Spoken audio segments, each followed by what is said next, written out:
پرستیوں کے ڈیرے ہوتے ہیں، شہر یاراں کے بے سبب پھیرے ہوتے ہیں۔ پاکستان کے انتہائی عام ترین محلے وقوع پر واقع پاکستان کا ایک ایسا ضلع جو چاروں صوبوں کی سرحد سے ہے ملا، جہاں ہزاروں برس پرانی آباد کاریوں کے ہیں آثار، جس کی مٹی بولتی ہے چاروں صوبوں کی زبان۔ پاکستان کا وہ واحد ضلع ہے ڈیرہ غازی خان۔ لیکن آج آپ کو غازی خان کی تاریخ اور حقائق سامنے لا کر رکھیں گے، اور یہاں پہ موجود سائٹ اٹینڈنٹ سے بھی کچھ سوالات کریں گے اور ان سے بھی فیکٹس اور فگر جاننے کی کوشش کریں گے۔ ڈیرہ غازی خان فارسی زبان کا لفظ ہے جس کا مطلب ہے آرام گاہ، رہائش گاہ۔ 1476 میں نواب حاجی خان میرانی نے ڈیرہ غازی خان کی بنیاد اپنے لاڈلے بیٹے نواب غازی خان کے نام سے اس شہر کا نام ڈیرہ غازی خان رکھا۔ نواب حاجی خان میرانی کے 3 بیٹے، 1 بیٹی تھی۔ نواب غازی خان میرانی، نواب اسماعیل خان میرانی، دریا خان اور ایک بیٹی بنو مائی تھی۔ ٹھیک ہے، میرانی کے بیٹے تھے جو 1456 میں خیبر پختونخوا کے گاؤں میرانی میں پیدا ہوئے، جو سلطان لنگھا کی قید سے رہا ہونے کے بعد دریائے سندھ کے مغربی حصے میں آ کے انہوں نے رہائش کیا۔ ڈیرہ غازی خان کا سراپا 2 حصوں میں تقسیم ہے۔ پہلا حصہ مغربی پہاڑی حصہ کہلاتا ہے، جبکہ دوسرا حصہ مشرقی میدانی حصہ کہلاتا ہے۔ نواب غازی خان ایک بلوچ سردار تھے جنہوں نے بلوچ روایت، ثقافت کو تقویت دی اور ڈیرہ غازی خان میں تجارت کو بھی تقویت دی۔ بالکل ناظرین، اس وقت ہمارے ساتھ اس دربار کے آثار قدیمہ کی طرف سے سائٹ اٹینڈنٹس موجود ہیں، ان سے جانتے ہیں کہ وہ یہاں سے کب سے جاب کر رہے ہیں اور یہاں پر کیا کیا انہوں نے رینوویشن کی ہے اور اس کے اصل حقائق اور فیکٹس کیا ہیں، وہ ان سے ہی جانتے ہیں۔ السلام علیکم سر۔ وعلیکم السلام۔ سر یہ بتائیے گا آپ یہاں پہ کتنے عرصے سے جاب کر رہے ہیں؟ سر میں 2004 میں میرے یہاں پوسٹنگ ہوئی، 2 سال کنٹریکٹ پیریڈ تھا، پھر 2007 سے میں پرماننٹ ٹیل ناؤ میری یہاں پر جاب ہے۔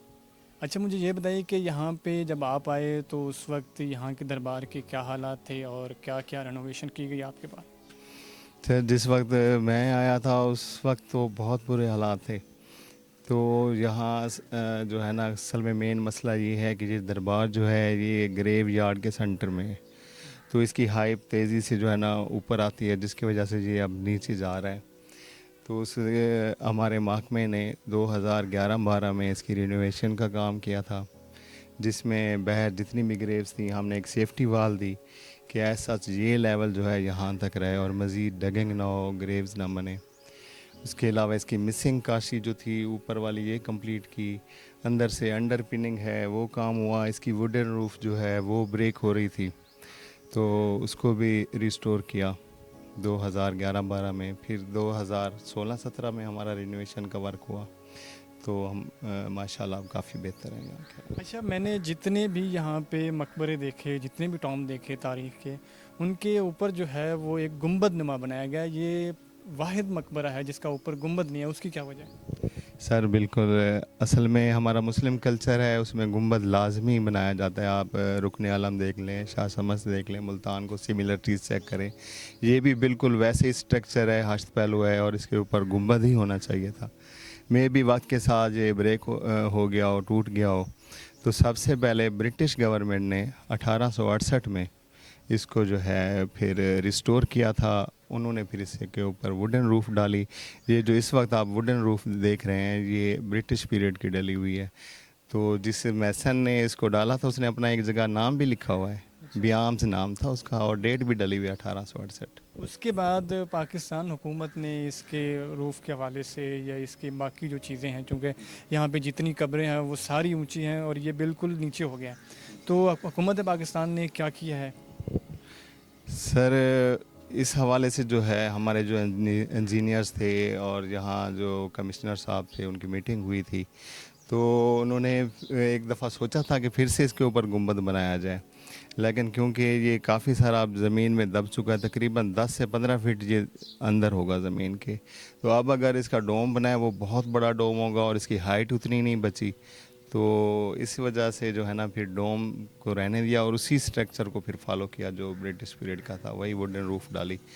اور باقی جس طرح میں نے آپ کو بتایا وقتاً فوقتاً یہاں رینوویشن کا کام ہوتا رہا ہے، اور ہمارا کام اس طرح کا ہوتا ہے کہ ہم اولڈ اور نیو ورک کو اتنا میچ کرتے ہیں آپس میں کہ وہ پتہ ہی نہیں چلتا، تو مطلب یہ اندر جو انڈر پننگ بتائی ہے 5 فیٹ تک، اور اندر جو ہے ہم نے گریوز جو ہے دوبارہ بنائی تھی، برک ورک میں کنورٹ کی. بہر ہمارے نے سیفٹی وال اور اس کی ڈرین، واٹر ڈرین کا ہم نے اس کا پراپر نظام بنایا. یعنی جو بھی یہاں پہ کمشنر وغیرہ آتے ہیں وہ سب یہاں پہ آ کے اس چیز کو آگے دیکھتے ہیں اور اس پہ باقاعدہ جو ہے وہ ورک کرتے ہیں، یہ آپ کہنا چاہ رہے ہیں؟ جی جی بالکل. اور خاص طور پر جو سب سے زیادہ ورک ہوا تھا وہ چیف سیکرٹری ناصر محمود کھوسہ صاحب تھے اس وقت. ان کے 2 وزٹ ہیں ذاتی طور پر یہاں پر. تو طارق محمود صاحب اس وقت کمشنر ہوا کرتے تھے، ان کے لاتعداد وزٹ ہیں. اس دور میں کافی یہاں جو ہے نا ہمارا رینوویشن کا اور اس کی پریزرویشن کا ورک ہوا.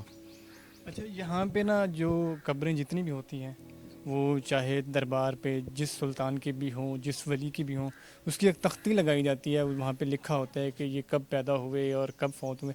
یہاں پہ ایسا کچھ نہیں ہے، اس کی کیا وجہ ہے؟ سر یہ ہے کہ ایک تو یہ تاریخی جو خبریں ہیں ان کے اوپر ہم جو ہے نا لکھ نہیں سکتے. الگ سے ہم نے ایک ہسٹری بورڈ لگا دیا ہے، وہاں مینشن کر دیا ہے.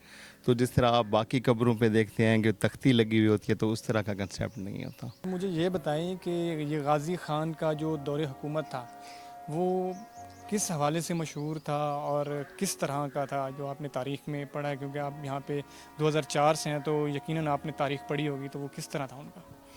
سر یہ جو غازی خان ہے میرانی قبیلے سے تعلق رکھتے ہیں، بلوچ ٹرائب ہے.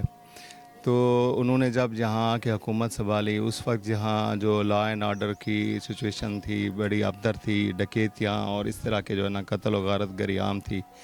تو انہوں نے یہاں آ کے امن و امان قائم کیا، اپنی ریاست قائم کی، اور یہاں کی تجارت میں ان کا بہت اہم کردار ہے، اس کو سٹیبل کیا. بلوچ کلچر کو پروموٹ کیا انہوں نے یہاں پر آ کے.